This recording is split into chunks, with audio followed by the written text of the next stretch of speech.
Hello friends, ഇന്നത്തെ video എന്താണെന്ന് വെച്ചാൽ ഞങ്ങളുടെ വീട്ടിലുള്ള 2-3 ടൈപ്പ് മുല്ല കാണിച്ചു തരാമേ.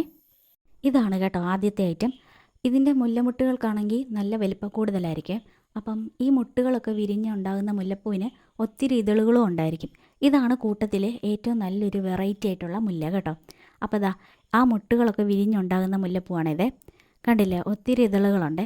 ഇത് ഞാൻ രാത്രിയിലെടുത്ത വീഡിയോ കേട്ടോ. പകൽ വീഡിയോ എടുത്തു കഴിഞ്ഞാൽ ഇതിൻ്റെയൊക്കെ ഭംഗി അത്ര അധികം അറിയാനും പറ്റത്തില്ല. ഇതിൽ മൊട്ടൊക്കെ ഉണ്ടായി വരാനായിട്ട് കുറച്ച് താമസം എടുത്തു കേട്ടോ. ഇത് ഞങ്ങൾക്ക് വേറൊരു വീട്ടുകാർ തന്നാണ്.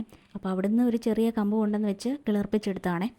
ഇവിടെ മുല്ലകൾ ഭയങ്കര ഇഷ്ടമായതുകൊണ്ട് തന്നെ ചെടിക്കടയിലും ചെടികളുടെ എക്സിബിഷനൊക്കെ പോകുന്ന സമയത്ത് മുല്ലച്ചെടി കാണാറുള്ളപ്പം വാങ്ങിക്കാറുണ്ട് കേട്ടോ. അതുപോലെ വാങ്ങിച്ച് വെച്ചിരിക്കുന്നതാണ് ഈ ഇരിക്കുന്ന കുറ്റിമുല്ലകളെ. ഇതെല്ലാ ദിവസവും മുല്ലപ്പൂ തരുന്ന ഒരുതരം കുറ്റിമുല്ലയാണ്. പക്ഷേ ഇതൊരാൾ വന്ന് കണ്ണ് വെച്ചുപോയി. അതോടുകൂടെ ഇത് മൊത്തത്തിൽ നശിച്ചു പോയതാണ്. പിന്നെ ഇപ്പം വളമൊക്കെ ചെയ്ത് വലിയ കുഴപ്പമില്ലാതെ പൂവൊക്കെ ആയി വരാറുണ്ട് കേട്ടോ. അടുത്തൊരെണ്ണം ഇതാണ് കേട്ടോ. ഇത് മിക്കവരുടെ അടുത്തും ഉണ്ടായിരിക്കും. കുടമുല്ല, സാധാ കുടമുല്ലയാണ്.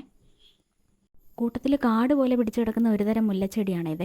ഇത് വെട്ടാനായിട്ട് തുടങ്ങിയപ്പോഴാണ് ഇതിൻ്റെ ഓരോ വള്ളികളുടെ അറ്റത്തായിട്ട് മുട്ടുകൾ കണ്ടത്. അപ്പോഴാണ് ഞാൻ വീഡിയോ എടുക്കാമെന്ന് വിചാരിച്ചത്. അപ്പം ആദ്യം കാണിച്ച മുല്ലച്ചെടിയൊക്കെ ആണെന്നുണ്ടെങ്കിലും മിക്കവരുടെയും കുറവായിരിക്കും. അപ്പം നിങ്ങൾക്ക് കൂടെ കാണിച്ചു തരാം എന്ന് കരുതിയിട്ടാണ് ഞാൻ വീഡിയോ എടുത്തത്. ഇതൊരു തരം വള്ളിച്ചെടി പോലെ അങ്ങ് പടർന്ന് കിടക്കുകയാണ് കേട്ടോ.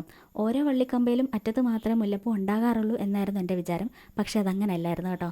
ഞാൻ വീഡിയോ എടുക്കുമ്പോഴാണ് ശ്രദ്ധിച്ചത്. ഒരു വള്ളിക്കമ്പയിൽ തന്നെ കുറേ അധികം മുല്ലമുട്ടുകളുണ്ട്. രാവിലെ ഞാൻ ക്ലിയറായിട്ടൊരു വീഡിയോ എടുത്തിട്ടുണ്ട്. ദാ കണ്ടില്ലേ, ഈ ഒരു വള്ളിക്കമ്പയിൽ തന്നെ എന്തുമാത്രം മുല്ലമുട്ടുകളാണ്. പക്ഷേ ഇത് ഒരുമിച്ചൊന്നും ഇവിടെ പൂക്കാറില്ലേ. ഇത് ഒരുമിച്ച് പൂക്കുമായിരുന്നെന്നുണ്ടെങ്കിൽ കാണാൻ നല്ല ഭംഗിയായിരുന്നിരുന്നു. പക്ഷേ ഇവിടെ അങ്ങും ഇങ്ങുമായിട്ട് മാത്രമേ ഓരോ മുട്ടുകൾ വീതം വെച്ച് വിരിയാറുള്ളേ. ഇതിൽ ഇത്രയധികം മുട്ടുകളുള്ള കാര്യം ഇന്നലെ രാത്രി വീഡിയോ എടുത്തുകൊണ്ടിരിക്കുമ്പോഴാണ് ശ്രദ്ധിച്ചത്.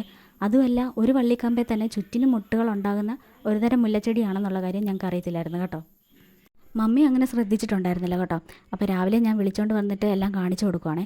പക്ഷേ ഇത് കാട് പോലെ ഇങ്ങനെ അങ്ങ് പടർന്ന് കിടക്കുവാണേ. ഇതിപ്പോൾ ഉടനെ അങ്ങ് ഞങ്ങൾക്കിത് വെട്ടാനും പറ്റത്തില്ല. കാരണം മൊട്ടിങ്ങനെ നിൽക്കുന്ന കാണുമ്പം നമുക്കത് വെട്ടിക്കളയാനും തോന്നാറില്ല കേട്ടോ. ആദ്യമായിട്ടാണ് ഇതിൽ ഇത്രയധികം മുട്ടുകളുണ്ടായി കാണുന്നത്. അതുകൊണ്ട് ഞങ്ങൾക്കിത് ഭയങ്കര പുതുമയാണ്. പിന്നെ അതുമല്ല, ഞാനിത് ആലപ്പുഴ മുല്ലയാന്ന് പറഞ്ഞിട്ടാണ് കൊണ്ട് നട്ട് വെച്ചതും. ഇപ്പം മമ്മി പറയുക ഇത് ആലപ്പുഴ മുല്ലയല്ലെന്ന്. അപ്പോൾ ദാ ഇന്നത്തെ ഒരു മുല്ല വിശേഷം ഇത്രയേ ഉള്ളൂ കേട്ടോ.